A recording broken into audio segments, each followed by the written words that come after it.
Good morning India. दोस्तों नमस्कार। दोस्तों आज की मेरी कहानी काफ़ी इंटरेस्टिंग है जी। आज की मेरी कहानी को आपको कैसी लगी ये आप मुझे बाद में कमेंट बॉक्स पर कमेंट करके बताना ज़रूर। ये कहानी आपको बहुत इंटरटेन करेगी। तो चलिए समय न गवाते हुए मैं आपको अपनी कहानी सुनाती हूँ। लेकिन उससे पहले अगर आप चैनल पर पहली बार आए हैं तो चैनल को सब्सक्राइब करें। साथ ही दोस्तों ये कहानी सुनने के लिए ईयरफोन या हेडफोन का उपयोग करें। इससे कहानी रियलिस्टिक लगेगी जब आपके कानों तक पहुंचेगी। साथ ही आप अपनी आंखों को बंद कर लें, इससे लगेगा कि आपकी रियल लाइफ स्टोरी है। चलिए मैं आपको कहानी सुनाती हूँ। दोस्तों ये कहानी निर्मला की है। निर्मला कहती है, हम इंदौर में रहते हैं। बात 2 साल पहले की है। मेरा जो बड़ा बेटा जो कि 25 साल की है, शादी हो गई है। मेरा उम्र 47 साल है। शादी के बाद अच्छी जॉब मिल गई उसे और मुंबई में शिफ्ट हो गया। मुंबई वो अपनी पत्नी के साथ रहता है। महीने में 1-2 बार मिलने आ जाता है। और छोटा बेटा कॉलेज में अभी एडमिशन लिया है और भोपाल में रहता है। मेरे साथ मेरी बेटी रहती है जो 8 क्लास में पढ़ती है। और मेरे हस्बैंड एक अपना एक्सपोर्ट का बिजनेस करते हैं, इसमें बिजी रहते हैं। मैं हाउसवाइफ हूँ और घर का सारा काम संभालती हूँ। और कभी कभी घर के काम से फ्री होकर मैं अपने बच्चे को लाने चली जाती हूँ। अपने बाजू वाले फ्लैट में एक भाई साहब रहते हैं जिनका नाम असलम जी है। असलम एक बहुत बड़े प्रॉपर्टी डीलर है और मेरे पति के साथ उनका कुछ बिजनेस भी है। मतलब वो मेरे पति के बहुत बड़े क्लाइंट हैं। दरअसल उनकी फैमिली से हमारी कभी नहीं बनती, किसी न किसी कारण झगड़ा हो जाता। शायद इसलिए हम उनको पसंद नहीं करते और वो लोग हमें। लेकिन उतना भी झगड़ा नहीं था, जिन वजह से कभी कभी मुसीबत में दोनों एक दूसरे के काम आ जाते। लेकिन घर की बात सोसाइटी तक ही सीमित रहती। इस बात से मेरे पति और असलम जी के कारोबारी बिजनेस में कोई अंतर नहीं हुआ। अभी कुछ दिन पहले ही असलम जी का परिवार एक दूसरे नए फ्लैट में शिफ्ट हो गया है। यहाँ कभी कभार काम से असलम जी ही आते हैं और अपना ऑफिस का काम यहाँ करते हैं। लेकिन एक दिन अचानक से मेरे पति और असलम जी के बिजनेस में कुछ बहुत ही बड़ा झगड़ा हो गया। झगड़ा इतना बड़ा हो गया कि दोनों एक दूसरे के जान के दुश्मन बन गए। और असलम ने तो मेरे पति के ऊपर केस भी कर दिया, जिस वजह से मेरे पति बहुत परेशान थे और घर पर मैं भी परेशान थी। फिर थोड़े दिन बाद पुलिस आई और मेरे पति को उठा के ले गई।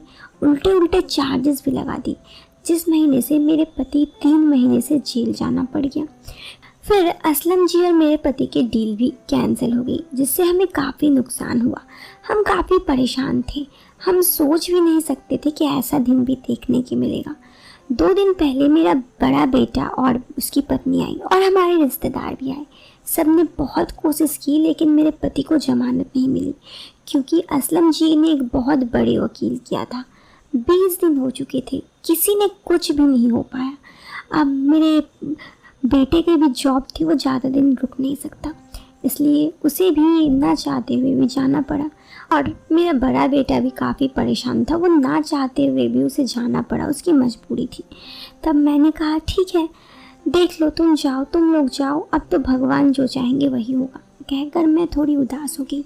उसके बाद मेरा बड़ा बेटा और उसकी पत्नी चली गई और मुझे समझ में नहीं आ रहा था कि आखिर मैं क्या करूं, किससे मदद मांगूं, कुछ समझ में नहीं आ रही। मैं सब रिश्तेदारों के पास जाकर मिली लेकिन कहीं भी कुछ काम नहीं बनी। रिश्तेदार भी बहुत घूमे, उनमें से भी कुछ नहीं हुआ। मैं रोज़ पूजा पाठ करती, प्रार्थना करती और भगवान से उनकी समस्या जल्दी ख़त्म हो जाए, लेकिन समस्या ख़त्म होने का नाम ही नहीं ले रही थी। फिर एक दिन असलम जी के घर में गई और क्योंकि मुझे पता चला कि असलम जी अपने पुराने वाले घर पर आए हैं, तो जैसे ही पता चला मैं उनके घर जाने लगी। उस वक्त मुझे बहुत गुस्सा आया। मैं असलम जी के घर गई और घर की घंटी बजाई। असलम जी ने दरवाज़ा खोला और मैंने गुस्से से कहा, क्या कर रहे हैं आप? आपकी हम लोगों ने क्या बिगाड़ा? शर्म आनी चाहिए आपको। इस पर वो बोले, देखो आप मुझसे बात नहीं करो तो अच्छा है। फिर मैं बोली, आखिर क्या किया है हमने आपकी जो आप इतनी दुश्मनी निकाल रहे हो? थोड़े असलम जी गुस्सा से बोले, दुश्मनी नहीं, मैं आपके पतिदेव पर निकल रहा हूँ, जाइए आप उससे बात कर लीजिए, मुझसे बात मत कीजिए, कहकर असलम जी ने दरवाज़ा बंद कर दिया। फिर मैं घर आ गई। मुझे बहुत गुस्सा आ रहा था। मैं घर आकर असलम को काफ़ी गालियाँ दी। फिर एक दिन सोसाइटी की एक औरत आई मेरे घर। उस औरत ने मेरे साथ बातचीत की और मुझसे कहा कि देख, इस समस्या का तो मुझे एक ही उपाय नज़र आ रहा है। मैंने पूछा वो क्या? वो बोली, क्या तू असलम से बात करके देख। मैंने कहा कुछ फ़ायदा नहीं है, मैं कर चुकी हूँ, उससे वो नहीं माने। उसने कहा, मतलब उस औरत ने कहा, इस तरह नहीं, प्यार से बात कर उससे। मैंने कहा क्या मतलब आपका? असलम वो औरत बोली, अरे मेरा मतलब ये है निर्मला बहन कि मैं तो ये कहना चाह रही हूँ कि औरत अगर चाहे तो किसी को भी अपने साड़ू के पल्लू में बांध सकती है। मैंने कहा यह आप क्या बोल रही हैं? उस औरत ने कहा सही बोल रही हूँ, और आखिर यही उपाय बचा है निर्मला बहन।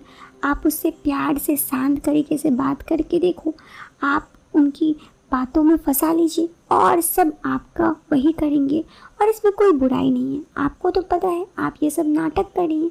और एक बार मेरे पति का नाम लेते हुए बोले कि वो छूट गए तो आपका उनसे क्या मतलब। मैं उसकी बातें सुनकर गहरी सोच में पड़ गई। फिर वो औरत बोली, देखिए मेरी तो यही राय है, बाकी आपको जो ठीक लगे। उसके बाद वो औरत चली गई और मैं काफ़ी देर तक सोच में डूबी रही। दूसरे दिन असलम भाई साहब अपने फ्लैट में आए तो मैं उनके घर जाने लगी। मैंने एक सिंपल सी साड़ी पहनी थी।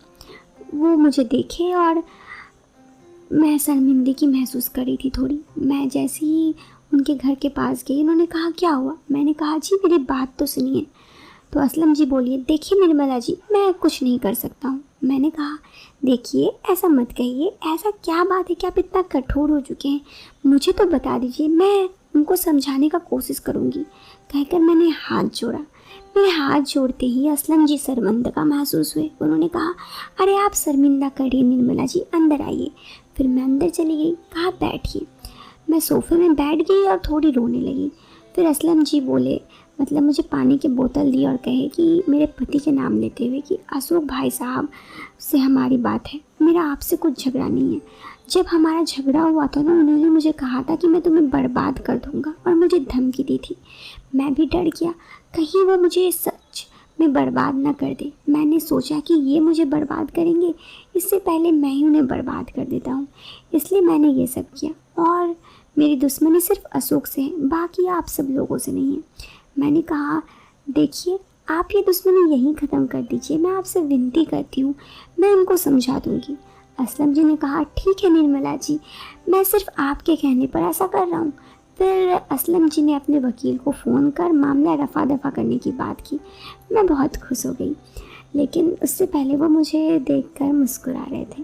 मैं समझ गई, लेकिन सच कहूँ तो मेरे पति के बैल के लिए तो मुझे इतना करना ही पड़ता, क्योंकि उनके मेरे एक फ़ोन कॉल से मेरे पति को ज़मानत मिल जाती।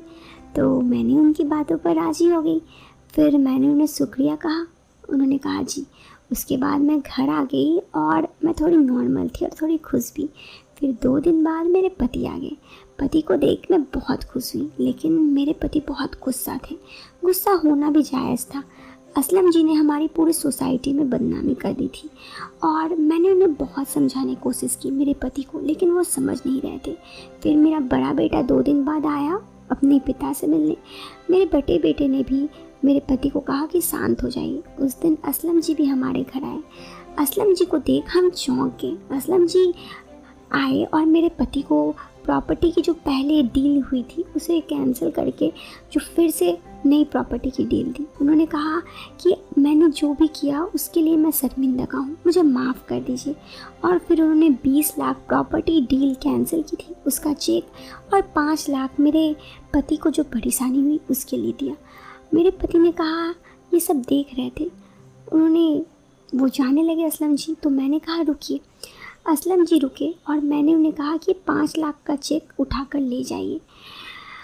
उस पर मतलब असलम जी ने कहा कि अशोक जी मैं जानता हूँ तुम मुझे माफ़ नहीं करोगे, लेकिन एक दोस्त समझिए, अपना पड़ोसी समझ कर ही रख लो। इस पर मेरा बड़ा बेटा बोला कि अंकल आप तो हमेशा से हम पड़ोसी ही समझते थे आपको, लेकिन आप इतना कुछ करके हम नहीं सोचे थे। इस पर असलम जी बोले, बेटा मुझे गलती हुई है, मैं मानता हूँ, लेकिन मैं गलत इंसान नहीं हूँ। मुझे अपनी गलती पर अफसोस है, लेकिन मैं तो आप लोगों से माफ़ी मांगना चाहता हूँ। अशोक, अगर मुझसे माफ़ कर देना दिल ना करे तो ये 5 लाख रुपए का चेक कल मेरे मुंह पर मार के आ जाना, और जो सज़ा देना चाहो दे देना, मुझे मंजूर है, कहकर असलम जी चले गए। फिर मैंने अपने पति को समझाया और वो समझ गए। धीरे धीरे हालात पहले की तरह हो गई। मेरे पति को जो भी नुकसान हुई थी उसके बदले असलम जी ने 5 लाख रुपए दे दी थी, इसलिए मेरे पति को अब कोई तकलीफ भी नहीं है। वो अपने बिजनेस संभालने लगे। अब मेरे घर पर असलम जी के बारे में कुछ बातें नहीं होती, और जब भी बातें होती तो मुझे गुस्सा आता। लेकिन सच कहूँ तो एक बार मुझे अफसोस भी हुआ कि मैंने अपने सब कुछ दांव पे लगाकर इतना कुछ किया असलम के साथ। लेकिन असलम जी के साथ अगर मैं वो सब कुछ नहीं करती तो मेरे पति को जमानत नहीं मिलती। और उस औरत ने मुझे कहा भी था कि एक बार करने से कुछ नहीं होता है, क्योंकि इसमें मेरे पति के जमानत की बात थी, इसलिए मैंने ऐसा किया। दोस्तों, आपको क्या लगता है, क्या मैंने ऐसा कहकर सही किया? क्या मुझे अपने पति को ये बात बतानी चाहिए? मैंने जो भी किया अपने पति के लिए किया। मैं आपसे उम्मीद करती हूँ कि आप इसका रिप्लाई करेंगे, तो कमेंट बॉक्स पर इसका रिप्लाई ज़रूर करें। दोस्तों, ये कहानी तो यहीं ख़त्म हो गई। आपको ये कहानी कैसी लगी कमेंट बॉक्स पर कमेंट करके ज़रूर बताना। वीडियो पसंद आए तो वीडियो को लाइक करने के साथ चैनल को सब्सक्राइब करना। मैं मिलती हूँ आपसे फिर एक नए वीडियो में एक इंटरेस्टिंग टॉपिक के साथ। तब तक